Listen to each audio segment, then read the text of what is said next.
Welcome to Canada's most irreverent talk show. This is the Andrew Lawton Show, brought to you by True North. I'm sorry, I just had like a cough at the worst possible moment there, but I thank you for your indulgence and apologize for the startling noise if that made it into the show, which I fear it did, but nevertheless, this is the great thing about live radio, so it is good to talk to you all. This is the Andrew Lawton Show, Canada's most irreverent talk show here on True North, and I want to just begin by saying we are just going to go around the world in all sorts of different ways on this show today because I have three very distinct topics to get to, but they are all important, and I wanted to make sure that we gave each one at least a little bit of time. I'm told the cough did not go into the live show, by the way, so I've just like outed myself as being an unprofessional hack, better a hacker than a hack, I guess. So thanks very much to my colleague for telling me that. Let me first off mention something here. Oh, now he's saying it did. The cough was heard. It was the cough heard around the world. All right, well, after the last 3 years, if you aren't used to hearing coughing, I think you are sorely missing out on what the world has been like. Although now you don't get like the pariah-like looks. Because I'm actually very weird about coughing, where if someone says the word cough, as I have like 9 times now, I have the urge to cough. So it was like in the time when everyone just looked around and saw everyone as disease vectors. If anyone like said, do you have a cough? I'd be like, no, I don't. And people were very suspect, even more than they usually are of me, by the way. Let's start off with the big news out of the Washington Post today, which is actually coming by way of leaked Pentagon documents. Justin Trudeau told NATO officials that Canada was never going to meet its spending goal. Now, this requires a little bit of context here. So, countries that are members of NATO have to make a commitment to spend a certain amount of money. It's not a dollar value because it doesn't make sense to expect the same from the United States as we expect from, I don't know, Latvia, but it is based on your GDP. So every country must spend 2% of its GDP on defense. Now, you could drive a Mack truck through the holes in this commitment because it doesn't actually say how you spend your money. It doesn't say that you have to spend it in a particularly responsible way. It says you have to spend 2% on GDP. So you could actually just spend, 1% of your GDP on diversity training for members of your military, and theoretically, you've satisfied the 2% requirement.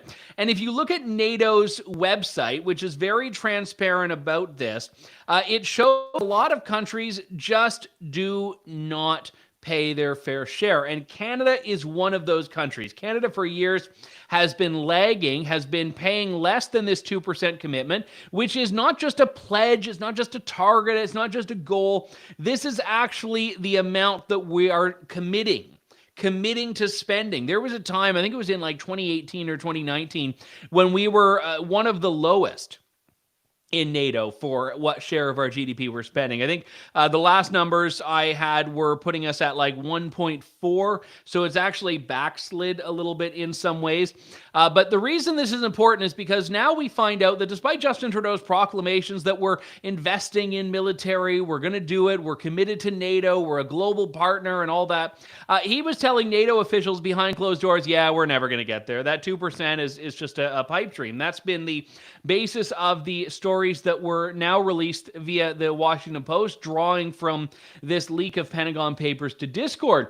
Now, if you want a masterclass in saying nothing with as many words as possible, this is the Katie Telford School of Speaking. This is Justin Trudeau being asked about these stories just today in the foyer of the House of Commons.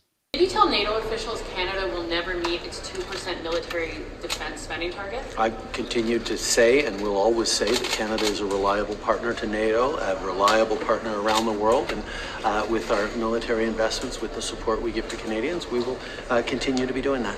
But about the 2% target, what did you communicate to NATO officials? We will continue to be working on investing in giving the support necessary to the men and women of the Canadian Forces to deliver deliver, whether it's in Latvia, whether it's in NATO operations around the world or UN operations. Canada continues to be a partner that is much sought after, and that's why we're so pleased that we've invested increases in about 70% through our Strong, Secure, Engaged in defense spending. We've moved forward on modernization of NORAD. We're going to continue to be there to make sure that the women and men of the forces have the tools they need.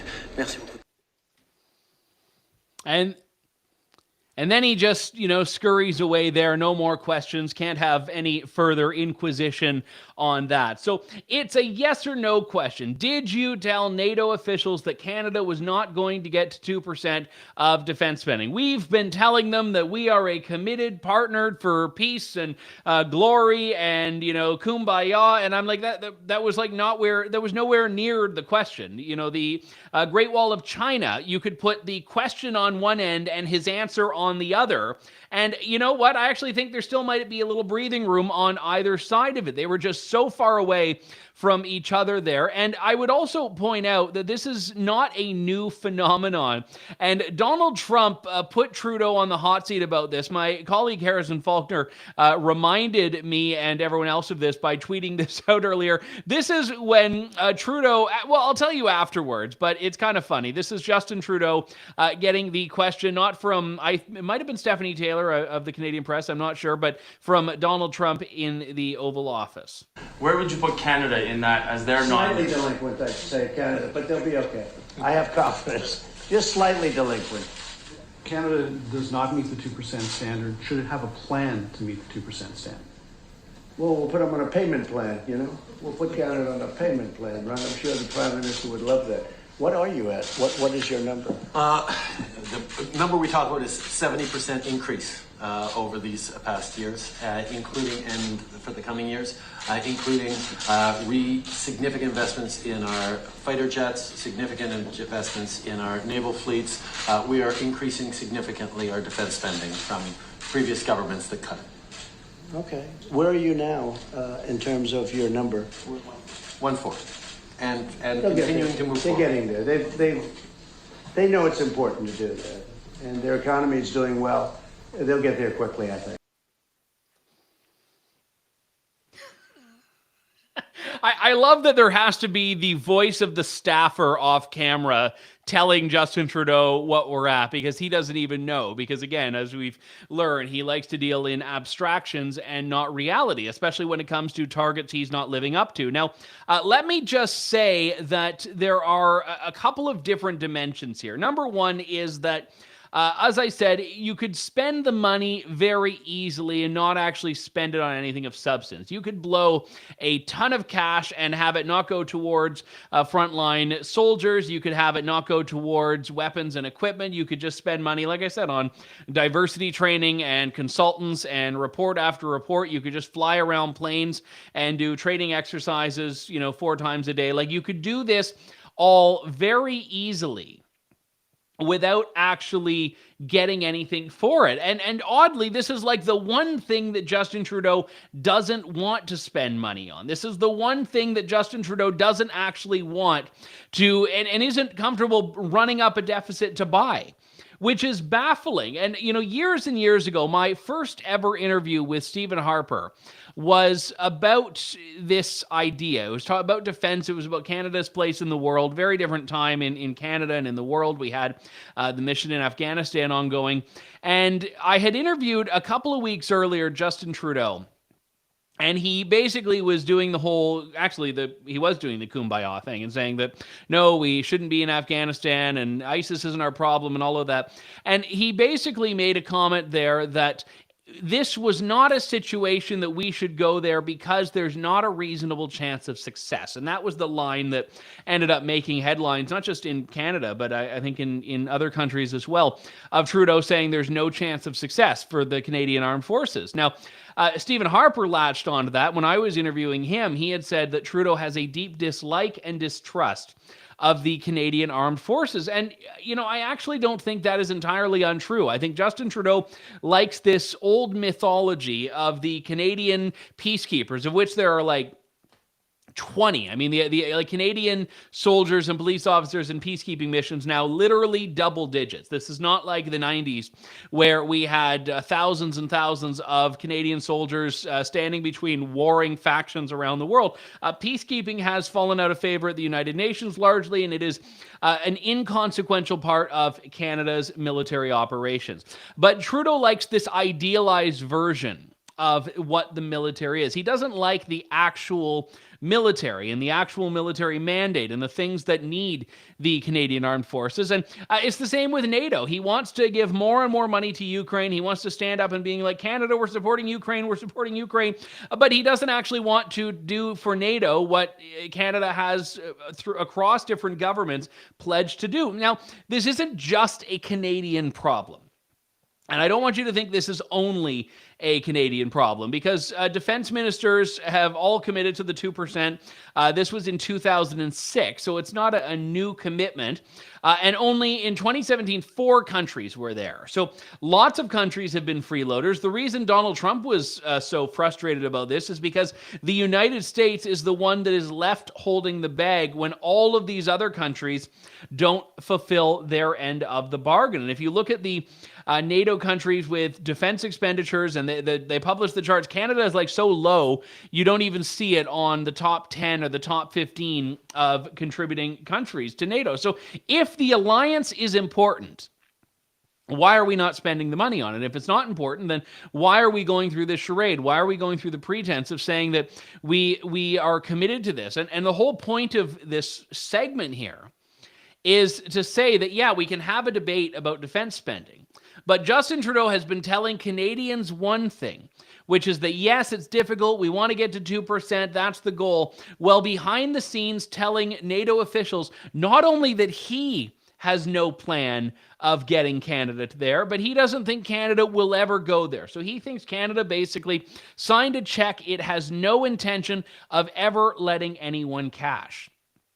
And we wonder why Trudeau expended such political capital and spent such money campaigning around the world, sucking up to tin pot African dictators, trying to get enough votes to put Canada on the United Nations Security Council. And at the end, all of the United Nations voting member states are like, yeah, it's Canada, who aren't really.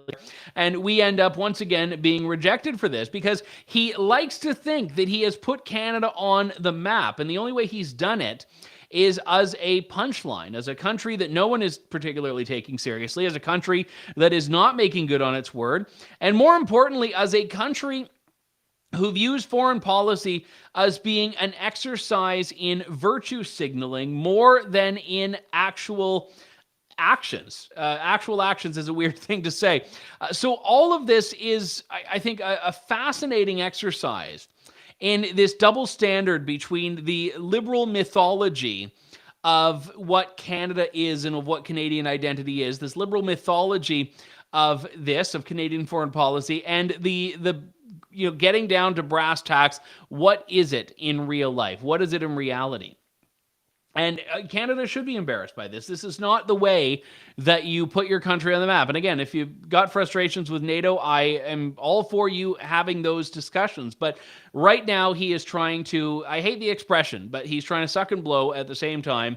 And we are all just supposed to be like, oh, well, he must have a good reason for it. There must be a purpose for it. My goodness. And, one interesting aside I'll add to this is that as we discuss NATO, and I know there's been a lot of discussion more broadly outside of the show, bigger than the show, about NATO expansion and, the Russia-Ukraine thing. And I don't want to just, take this very significant concept and conflict and bring it down into like a 2-minute observation here. But I think generally speaking, foreign policy doesn't move the needle in elections. And this is the challenge for people like Michael Chong, where it's actually one of his strongest issues. I think he's tremendously weak on a lot of other things. Like, he's the only conservative leadership candidate in 2017 that was campaigning on a carbon tax, but he's good on foreign policy.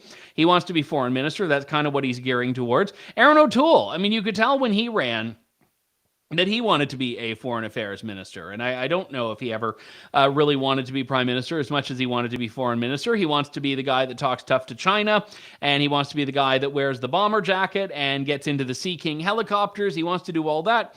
And that's fine. There's a place for that. But time and time again, we see that voters do not care. That voters do not care about these things.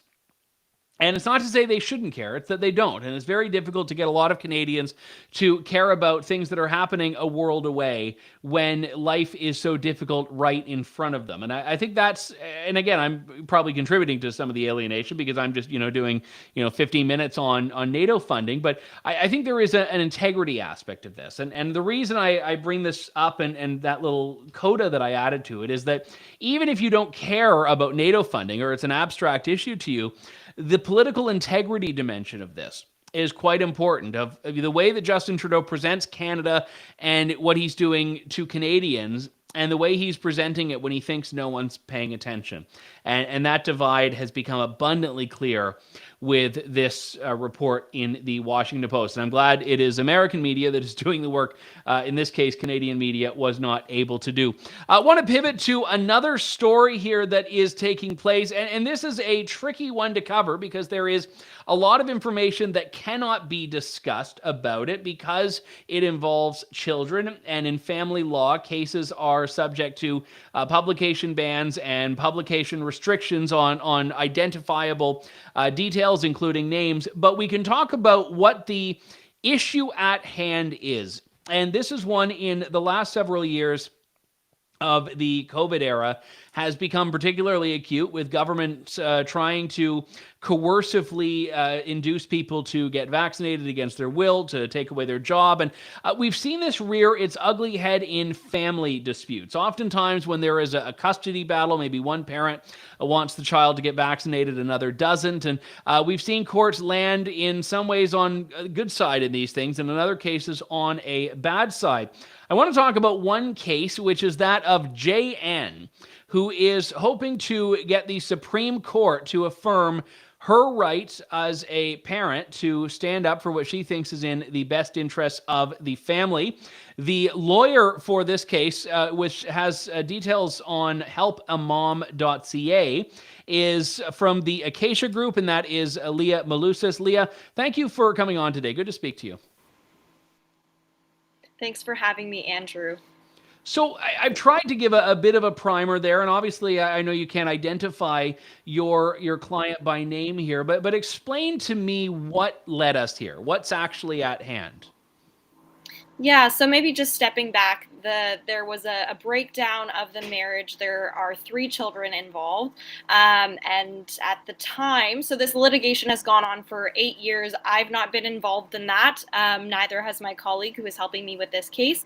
So there's been this messy litigation, and ultimately the father and the mother came to minutes of settlement, and they were able to resolve every issue except the question of vaccinating the children. And not all 3 of the children, just the younger 2. The eldest child was 14 years old at the time of the minutes of settlement, and they concluded that he was old enough to be able to decide on his own whether he would like the vaccine or not. He ultimately chose to get the vaccine. Both parents were supportive of that decision. But with the younger 2 children, who are now their ages are about 13 and 11, if I'm correct there. And so now the issue was, well, what about the younger children? And there was this fight over whether they should be vaccinated. Now, it's important to understand that these children didn't want to be vaccinated. And so even though they are younger than their older brother, they indicated their preferences and their views. And the father's position is that that's essentially, their views are the results of the mother and shouldn't be respected, and that they should receive this vaccine regardless. And the mother's position isn't that she's against the vaccine per se. She would just like some additional information, some additional time. And she, in particular, is wanting to respect the views of the children, who are now very close to the age of their older brother when he was old enough, in the view of both parents, to make this decision. So that's kind of what led us here. And as you'll be aware, Andrew, there was a lower court decision that resulted in the mother being awarded what's called decision making. And so she was given decision making over the question of COVID vaccines. Just, to be clear, the children reside with her primarily. She'll, have decision making for most matters. And so now she was awarded by the motion judge the ability to make decision regarding COVID vaccines. And then this was appealed to the Ontario Court of Appeal, and they overturned the decision.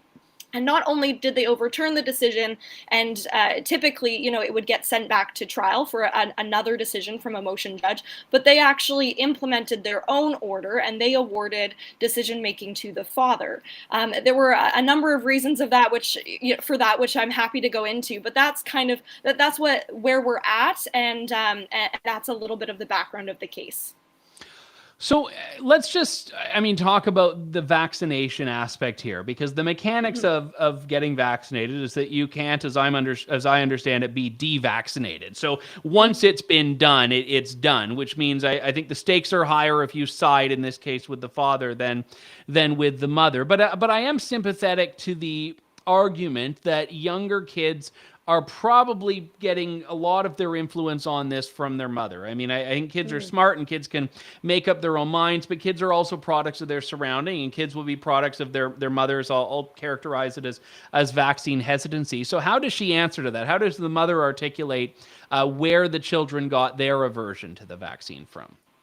Yeah, so there are a few things I would say to answer that question, Andrew. First of all, there was what's called a view of the child report, or two views of the child reports that were done for all three children. And that wasn't done specifically regarding the question of the vaccine, but one of the issues touched on in the second views of the child report was about the question of vaccines. And it was in that case, in that report, that the social worker who did the different interviews concluded, these children, these are the views that they have. They seem consistent. The social worker didn't flag any type of influence. Now, I think, obviously children are going to hear both sides. And so I think it's interesting that, with the elder child, there wasn't concern that, he was just going along with what his father wanted. Both parents respected the child's decision. And in that case, it was the decision to get the vaccine. But then in the younger, with the younger two,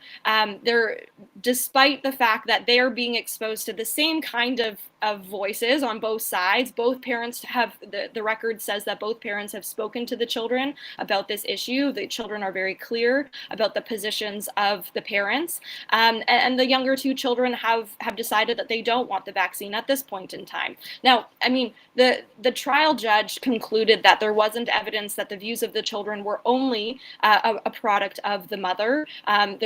So that was a factual finding, but it's also important to understand, and there is case law, and we referenced this case law in our motion to stay, because we put forward a motion to stay the order of the ONCA, the Ontario Court of Appeal.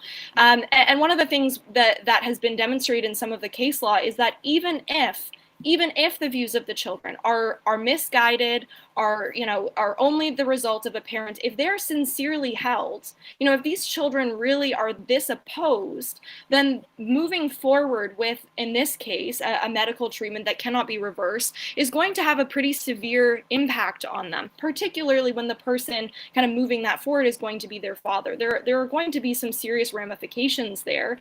And it's important that people understand, obviously, when it's the COVID vaccine issue, there are a lot of emotions and perspectives that come to play, but really this is not a question about the vaccine, whether it's good or bad, whether children should get it or not. In a case like this, a family law case, the only question that the court is supposed to look at with regard to a access or parenting decision-making order is the question of what is in the best interest of these specific children, not children generally, not people generally, these children. And so you have to think not just about, who gave these children these views, which according to the trial court, it wasn't clear on the record that it was just the result of the mother. But even if it was, you need to think about how moving forward with a forced vaccine for these children will impact them and impact their relationship with both of their parents. And I think that's something that the Ontario Court of Appeal didn't consider properly. Let me drill down further into that best interest of the child bit, because one question you've raised in your commentary on this case is about accepting, or should a judge be able to accept a government statement on an irreversible medical intervention as fact? So how does the government's position factor into this case? Yeah, so this from in terms of how we speak about it in layman's terms, obviously we're thinking about the children, the parents, the vaccine. That's what this is about. But from a legal perspective, this case rests on something called judicial notice. And to kind of fast track and explain this evidentiary concept, the idea is that in a case, the judge has the option. It's a discretionary option to take what's called judicial notice of a fact. And that's done in cases where the fact is so evident, so obvious that, reasonable people wouldn't disagree about this. So for example, applying that here, a judge could take judicial notice, and many judges have, of the fact that the COVID pandemic happened, that COVID exists. There'll be some people, I imagine, who dispute whether you want to call it COVID or whatever, but the reality is that we know there's been a pandemic, we know people have been affected, that is a fact. Now, judicial notice cannot be taken of what's called expert opinion. So once you start getting into the question of not just facts, but what ought to happen, or maybe what the ideal treatment would be for a child, like that's where you start getting much further into the realm of expert opinion. So that's the important thing to understand about judicial notice. And again, it's just discretionary. So in this case, so there have been cases across the country regarding vaccines and children and what's best for the children. So in this specific case, the trial judge decided not to take judicial notice of the government statements that had been put forward by the father. Both parents brought different evidence. They both brought what's called, internet downloads. They kind of downloaded stuff off the internet and put it before the court. And the trial judge concluded that he wasn't going to take judicial notice of the government statements because the approval of the vaccine by Health Canada, he said, didn't translate to it automatically being in the best interest of these children. So yeah, I mean, the government approved the vaccine, and that is a fact. But the question of whether it's now by default safe and effective, and not just safe and effective, but in the best interest of these children, is a separate one. Now, the courts have been taking very different views on this, and this is one of the reasons we've appealed it to the Supreme Court, because we really think we need some insight into how to sort through this very messy area of law. Because basically, some courts have said, COVID exists, vaccines are generally good, and that's as far as they go. Some have gone a step further and saying, you know what, the government has said that this is a safe procedure, they've approved it, so we're going to conclude without getting any evidence before us that, that this vaccine is safe and effective. And then others have gone even a further step and said not only is the vaccine safe and effective, but it is in the best interest of children generally. And the real issue with that, Andrew, is that the best interest of the child analysis is not about what's in the best interest for children generally, but about these specific children.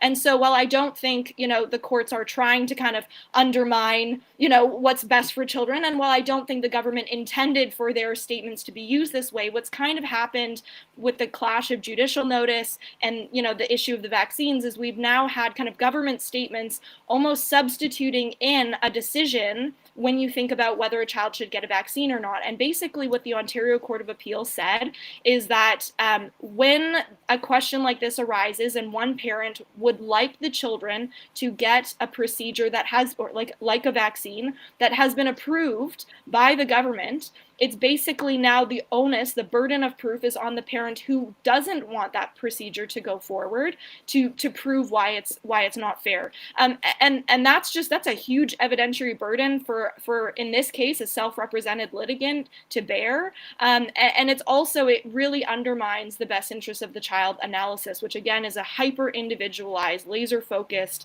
analysis about what's good for these children, not what might generally be safe and effective.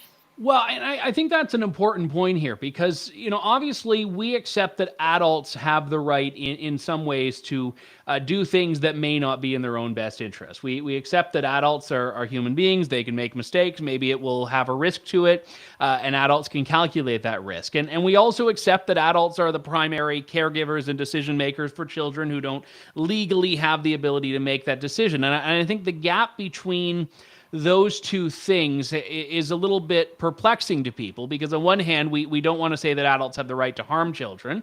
But on the other hand, we don't want, or shouldn't want, certainly I don't want, and people that view and watch and listen to this show don't want, government stepping in to make these decisions for children. And I think that what I'm struggling with here is that you have two parents that are equally passionate about something, and I'm assuming probably in good faith, each of them believes that what they are oriented towards is in the best interest of the children. So assuming this goes on, even further till it gets to the Supreme Court, are we starting from scratch every time a case like this comes up? Or is this, in your view, a precedent-setting case? This could be a precedent-setting case. I mean, the process is that, we don't by default get to go to the Supreme Court. We have to ask permission. We have to ask for leave to appeal. So that's what we've done. So we'll be waiting for that decision. That's where things are at right now. But I do think it could be precedent setting. And I think it's important because there, like I said, there have been conflicting decisions across the country, not just at the trial level, but even with courts of appeal, where there's this big dispute over what, like how far do we take a government statement, and how does it factor into this decision. And I think, again, like, this isn't about the vaccine. This isn't about saying the government is, wrong and Health Canada is lying or anything like that. But it's just, it cannot be the case that that we defer, or we kind of default to whatever the government thinks is in the best interest of the children. The government might think that a medical treatment is ideal for a child, but it really is up to that family to decide. And that's why the role of the court isn't to the court doesn't decide, is it best for the child to be vaccinated or not necessarily. They're often just looking at who is thinking about the best interest of the child, and therefore who should have the decision making to kind of move forward with that line of thinking. It's also important to note, and this is a whole other can of worms, so we probably can't get into it in detail, but there is case law that says it's what's called the mature minor doctrine. And there is case law that says that, and this came up in the context of, Jehovah's Witness children who were refusing blood transfusions, and the doctors wanted to interject and force the children to get blood transfusions, and the Supreme Court wrestled with this question and ultimately concluded that if a mature minor, so obviously someone under the age of 18, was able to understand the medical condition they had, understand the treatment, what it would mean to get it, what it would mean to not get it, that it could be, depending on what the doctors conclude, maybe the courts conclude, if it gets litigated, it could be up to the child to conclude, what is in his or her best interest in terms of that specific medical procedure. And so, I certainly agree with you, Andrew. We have two individuals, parents who love their children, and I mean, the evidence on record is that they're both good parents. They both love their children. So that's not what this, feud is and you about. said they've agreed on everything else about their arrangement, Yes. but this, yeah. Yeah, exactly. So it really is, for us, it's not a matter of, these children absolutely shouldn't have the vaccine or not. It's just, we're really concerned that, a government statement is going to now kind of subvert the ability of a parent to have a shot at kind of making their case to a court about what's in the best interest of their children. And I don't think anyone intended for government statements from Health Canada about a vaccine being approved to kind of subvert the ability of a parent to act in the best interest of their child. So that's what I would say this case is ultimately about. And I think if this gets appealed to the Supreme Court, if we get leave to appeal, I think it would be precedent setting for sure. You've got a website set up. Explain why that is.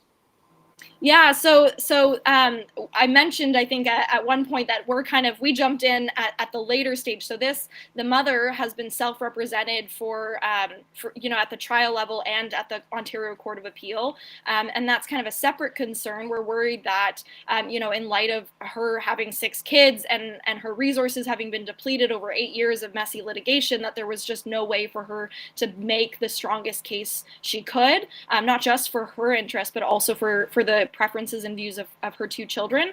And so we jumped in and we're helping with, this latter stage of litigation, but her resources are still depleted. And so we have a fundraising page set up for her to kind of get some support.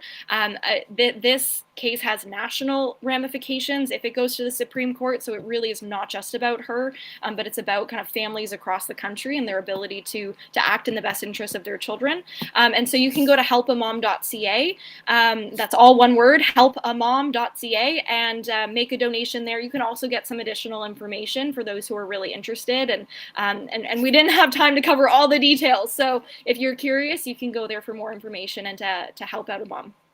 Lia Milousis from the Acacia Group. That website again, helpamom.ca. We did talk about this case in its earlier iteration, so I'm glad that she has an advocate in this, as do those children. Thank you very much, Lia. Thanks so much, Andrew. All right, thank you. We will certainly follow that, and I hope the Supreme Court does pick it up. Now, I think it was last week or 2 weeks ago, the Supreme Court opted not to hear a case that I think pretty much everyone I had spoken to thought was a slam dunk to get a hearing at the Supreme Court, which was the Camby case on private healthcare delivery. And the Supreme Court, despite having different rulings, one in BC and one in Quebec going against each other, said, yeah, we're fine. So let's hope they won't do that in this case, certainly in these times.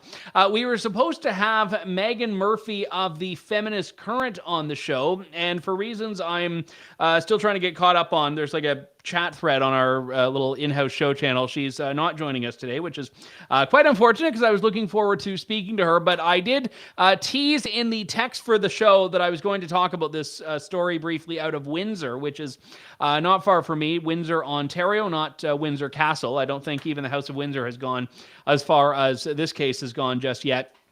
But Windsor police were on the lookout for a woman who allegedly sexually assaulted another woman at a women's shelter. Now, let's take a look at the lady they believe was responsible for this. Oh, that is the lovely lady there. And you can tell she's a very ladylike lady because of the stubble and the 5 o'clock shadow. That is the lady identified as in the police press release. Seriously, Desiree.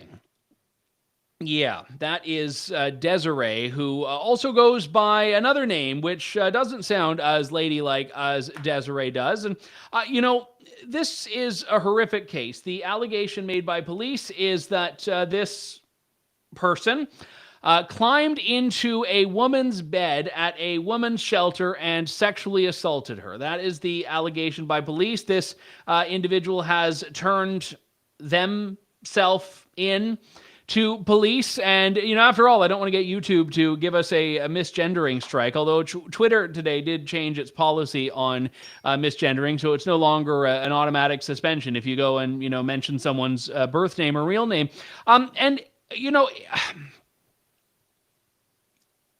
I struggle with a lot of these sorts of stories because you could look at the person who says they're a woman and has the stubble and say, oh, ha, ha, ha, ha. You can look at Dylan Mulvaney parading around drinking Bud Light and talking about carrying around a tampon after having been a woman for, it was 3 minutes or whatever. And you can say, oh, ha, ha, ha, this is all ridiculous.